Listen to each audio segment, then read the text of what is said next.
Imagine being dragged at terrifying speed into a 30-inch underwater oil pipeline. No warning, no escape. At the Berth 6 offshore platform in Pointe-à-Pierre, Trinidad and Tobago, Paria Fuel Trading Company had discovered a leak in the riser connecting Berth 5 to Berth 6.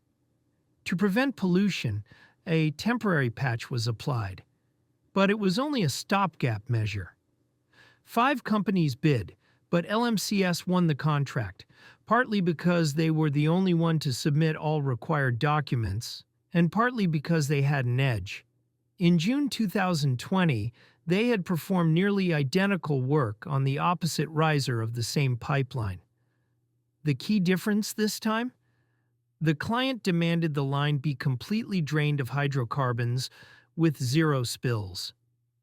LMCS drained the remaining 1,247 barrels, nearly 200 cubic meters, of crude oil, then installed an inflatable plug and a mechanical plug above it to keep seawater and toxic gases out of the work area.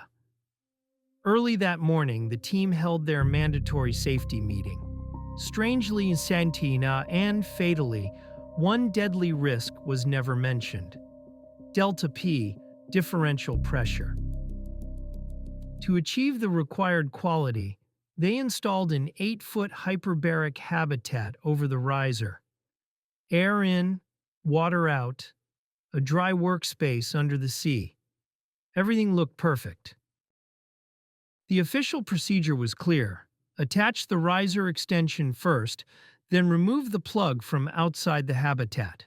But for ease and comfort, the divers chose to follow an older 2020 method instead.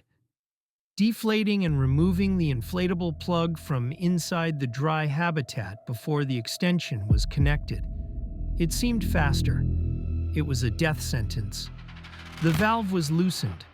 In a split second, the Delta P erupted. High-pressure air from the habitat rushed into the low-pressure void.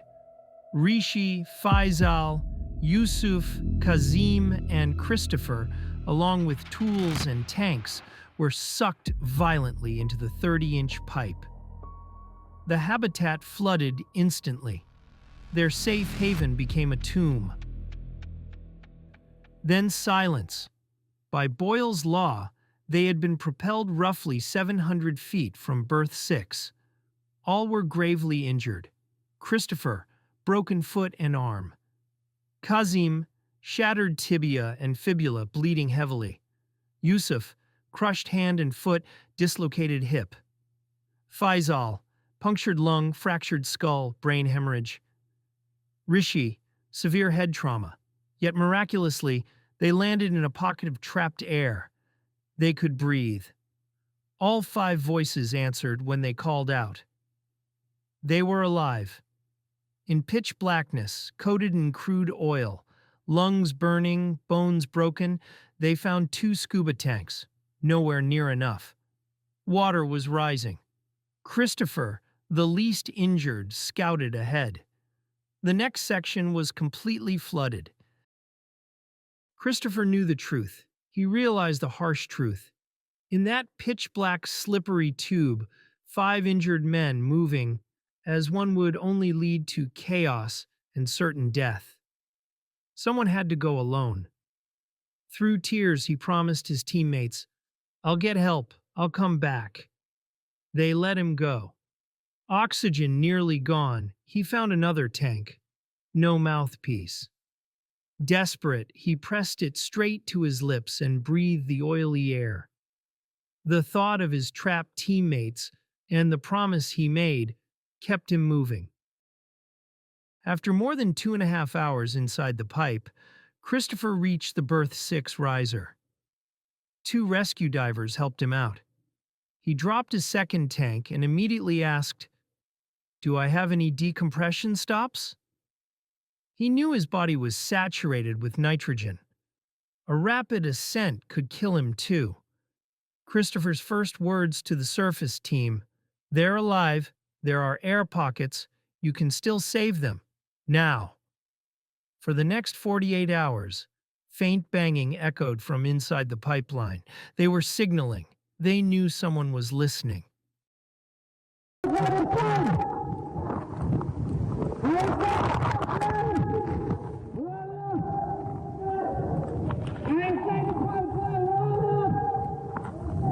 Two fully equipped commercial dive vessels arrived with a deck decompression chamber.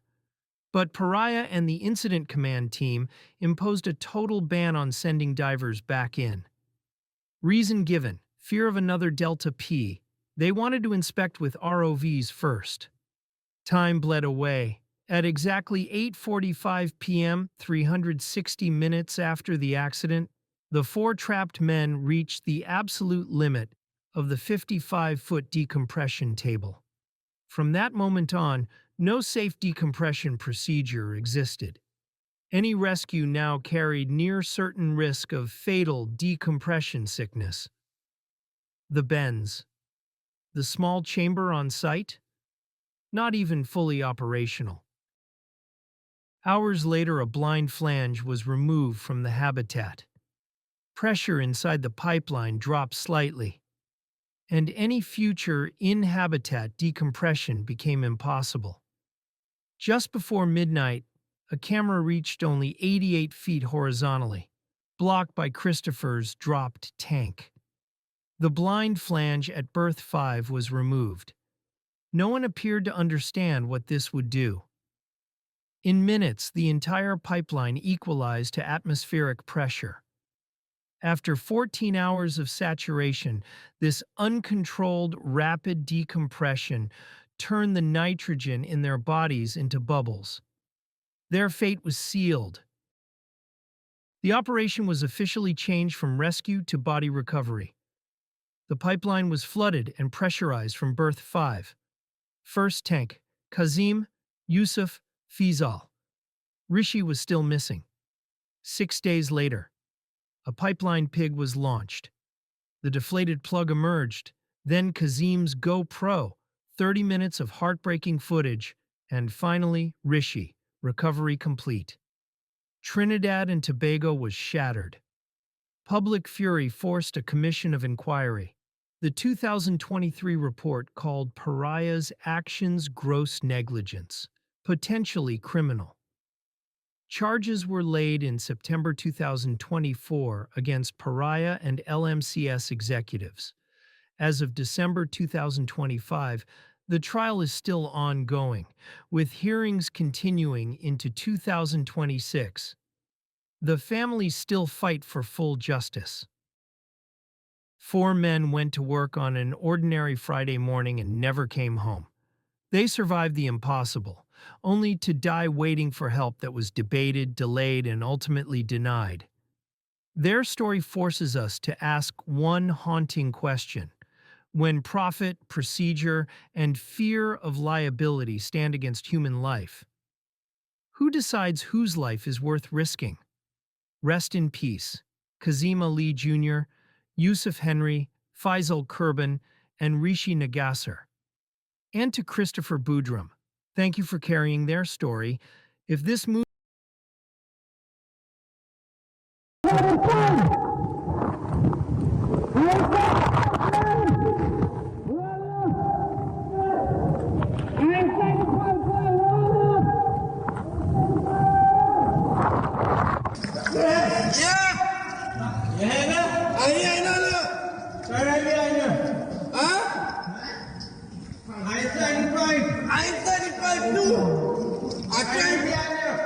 I'm trying to come up.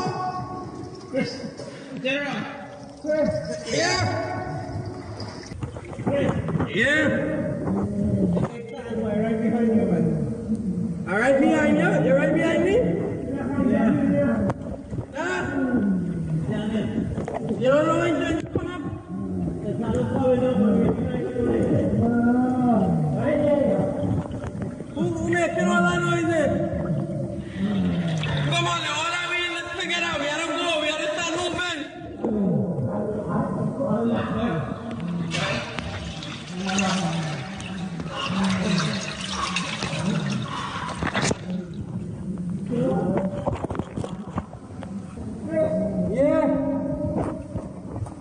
I don't know why I'm trying to come up. Trying to come up.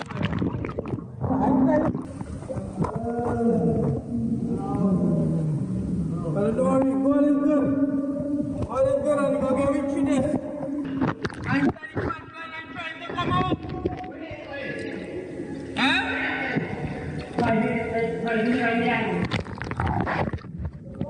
Yeah.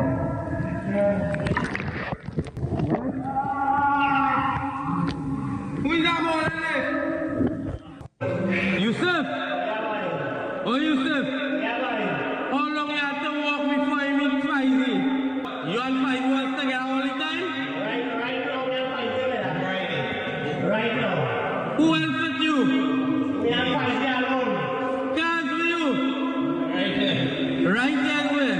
Cars, everything alright with you? No. Any elements break? All the way. Your leg, alright. Five, anything happen to you? Yeah. A five? No way. Yusuf, anything happen to you? Yeah, boy. What happened? Come on, break. Alright. Alright.